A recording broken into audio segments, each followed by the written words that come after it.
Mga loads, meron palang nagtag sa atin. Gusto niya ipaliwanag natin yung baseline inbound play na ginawa sa NCAA USA ng Samford. Napakaganda nito, loads. And gusto ko rin talagang ipaliwanag to. Kasi dito mapapatunayan na kailangan natin bumalik sa basic fundamentals of basketball bago tayo mag-create ng another play. Kahit ikaw, loads, pwede kang gumawa ng play. Pero bago ang last, sige, panoorin muna natin to. So ayan, loads. Ang sabi rito, Samford double curl elevator. So panoorin natin, naka-box formation siya. Pagkatapos, nag-curl yung isa, nag-curl din yung isa, biglang curl pa na. Uy! Ang galing nun, ang galing nun. Okay, nakalibre yung tira. Ang galing nun, loads. So, loads, ito. Pag-uusapan natin unti-unti ito, loads, ha.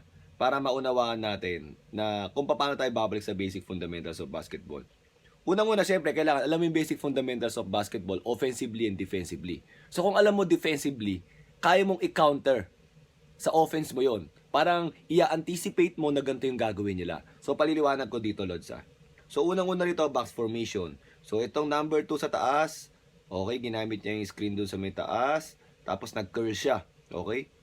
Hindi gumagalaw yung kakampi niyang big man sa ilalim. Tapos, the idea is, syempre, ikaw as a defender, yung number 25, as a defender, ang gagawin mo, ikaw yung nasa gitna ng bola at nung defender mo at nung ring para hindi siya makatanggap or makatira. So, ayan, hindi siya nakatanggap.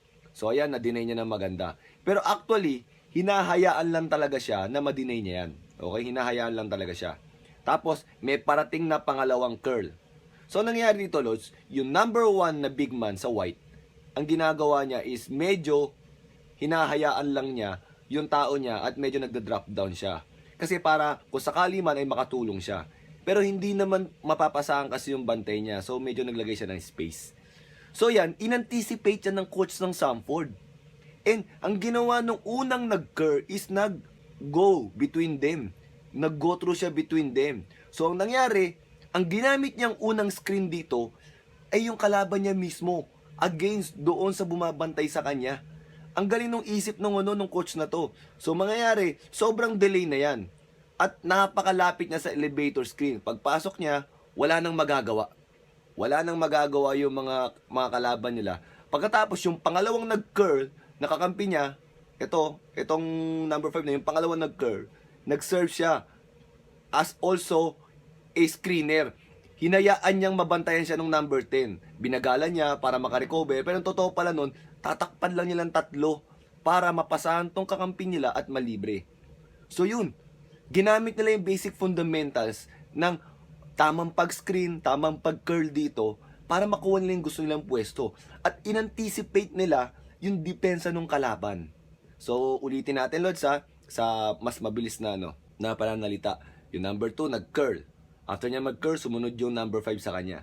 Ngayon, habang nagka-curl siya, pinabayaan niyang ma-overplay siya. Pinabayaan niyang madepensahan siya. Kasi ang talagang plano niya is to go through dito sa number 1 na white, which is nagda-drop down, kaya may space dun sa may binabantayan niya, dun siya nag-go through. Ngayon, yung pangalawang nagka-curl, hinayaan niya ma-overplay din siya, tapos ang ginawa niya ay parang nag-screen na siya, para paglabas nito, wala na talaga makahabol sa kakampi niya. And then, easy 3-point shot. Bang! Napakagaling ng play nito, mga Lods. So ikaw, Lods, kung alam mo yung basic fundamentals ng basketball, offensively, defensively, team game, ikaw mismo pwede kang mag-create ng sarili mong play. Isipin mo yung ano ba yung ididepensa ng kalaban. Ganyan ang basketball. Kumbaga mind game din yan. Kumbaga chess match din yan. So yun lang, salamat sa iyo, David, sa sa pag-mention ng pangalan ko. At least kahit paano may napaliwanag ako dito at sana may natutunan yung mga kabataan. So yun lang, mga Lods. Kung may mga question pa kayo, just comment below. Thank you.